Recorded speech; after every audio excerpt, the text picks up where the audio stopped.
Welcome to Sexy in Your 60s. I'm Deborah Citron. We're in season 2 now, and this season we're going deep on making friends in midlife, the real work of it, the joy of it, and why it matters more than most of us realize. To girl travel.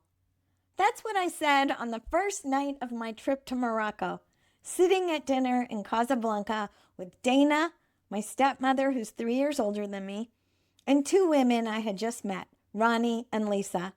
We raised our glasses, and I meant it with everything I had. Welcome to season 2 of Sexy in Your 60s. This season is something I've been living in real time, making friends in midlife. New friends, real friends, the kind that actually nourish you. Because I think a lot of us are quietly struggling with this, and not enough people are talking about it honestly. And I want to start by telling you about the trip that got me thinking more about this. 11 days in Morocco, everything I hoped for and more. So Dana was signed up for a Jewish heritage trip through the Boca Raton JCC, and she needed a roommate. So she asked me. That's the whole story. Dana needed a roommate, and I raised my hand. And I want to be honest. Part of why I said yes, not just without hesitation, but even with excitement, is that one of my goals right now is to do more solo travel and to travel with other women. This was both. Eric wasn't coming, which meant I was navigating an international trip on my own for the very first time. Airports, customs, foreign language, foreign country, foreign everything at age 64. I missed him. There were moments on that trip where I thought, Eric would have loved this. He would have loved the people in our group, and honestly, they would have loved him.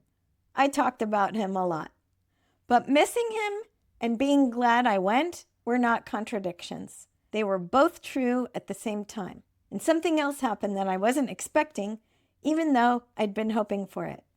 I became more me. The program was called Travel with the J, a 10-night Jewish heritage tour through Morocco, Casablanca, Fez, Marrakesh, and Essaouira. We visited synagogues and Jewish cemeteries and historic mellahs, the old Jewish quarters that still exist in Morocco's cities, mostly empty now, beautifully preserved. Our main guide was Mokhtar, a Moroccan Muslim man who spent years in education and training, becoming a specialist in Jewish Moroccan history, culture, and heritage. His knowledge of Judaism, Jewish customs, and even the Hebrew language surpassed most Jewish people I've ever met. And layered on top of that was his deep, wide knowledge of Morocco itself, its history, its people, its culture. He brought all of that richness to every site we visited, and he brought humor.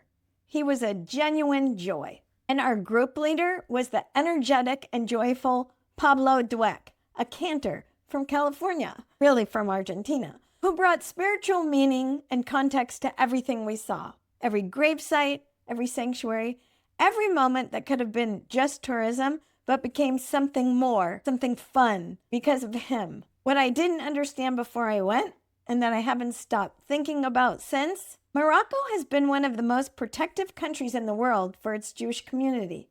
The king has actively preserved Jewish heritage sites, Muslim Moroccans tend Jewish cemeteries.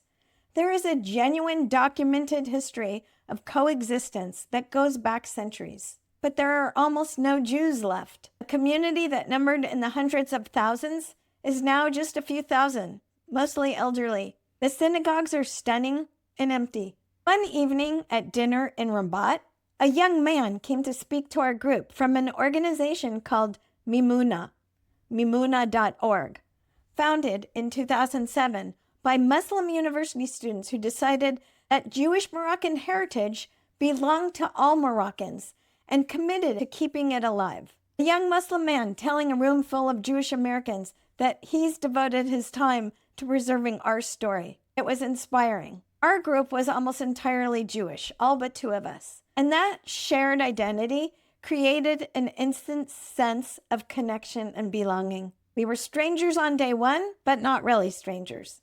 We had a whole history in common, even before we said hello.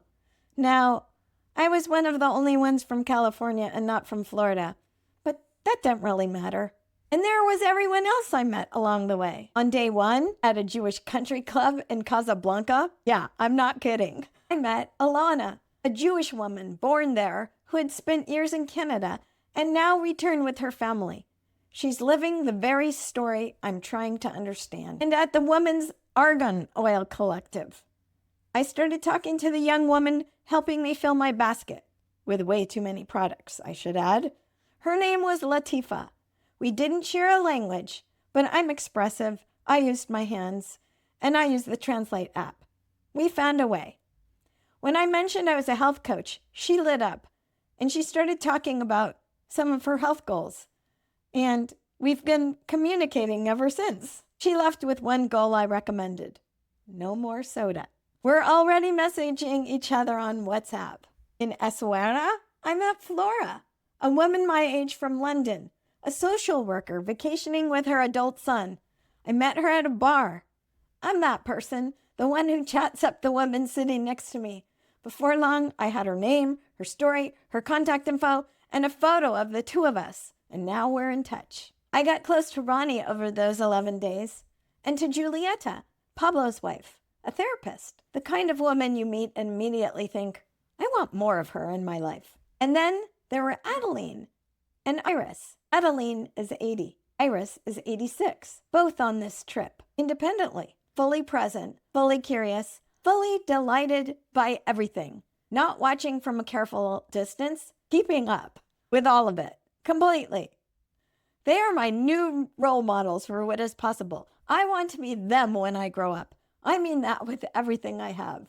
Here's what I noticed about myself on that trip. When I'm away from my usual context, away from my role as a wife, away from my work identity, away from all the ways people already know me, I relax into something truer. I'm just me. And when I'm just me, I'm more open, more curious, more willing to go first. The openness isn't a travel thing. It's a choice. I made it every day on that trip to be curious about the person in front of me, to not wait for them to come to me, to let people meet the real version of me instead of the edited one. Latifa didn't speak my language. Flora was a stranger at a bar.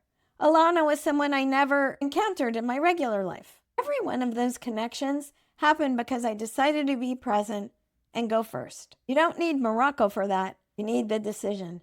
Now I want to tell you something specific that happened on this trip.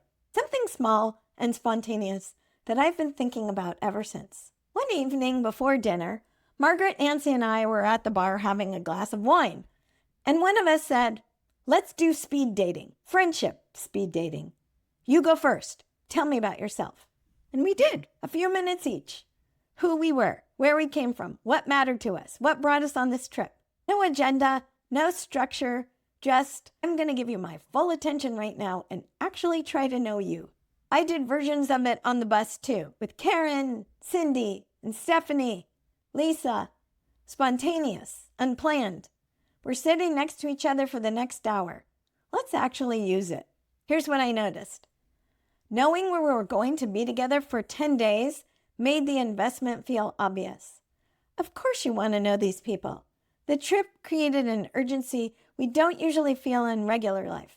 Because in regular life, we think we have time. We'll get to know her eventually. And then we don't. But here's what I've been sitting with since I got home. What if you treated every potential friendship like you only had 10 days? What if you invested the 20 minutes up front instead of waiting until you already felt close? Because maybe we have it backwards. We wait until we feel close enough to invest the time. But the investment is what creates the closeness.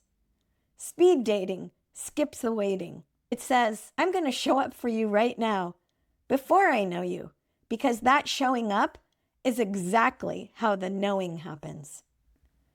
I've been doing this at home since I got back. Before I even left for Morocco, I got together for tea with a woman named Lois. She's 80 years old and remarkable, someone I'd been meaning to actually know. We sat down, we talked, we gave each other real attention. I left thinking, I want more of that. I'm doing more of that. If you want to try this, here's the whole strategy. Find one woman you've been meeting to get to know better. Reach out this week. Suggest coffee, tea, or a walk. No agenda other than, I want to know you. When you sit down, go first. Tell her something real about yourself. Ask something real in return. Give it 20 minutes of actual presence. That's it. You don't need Morocco.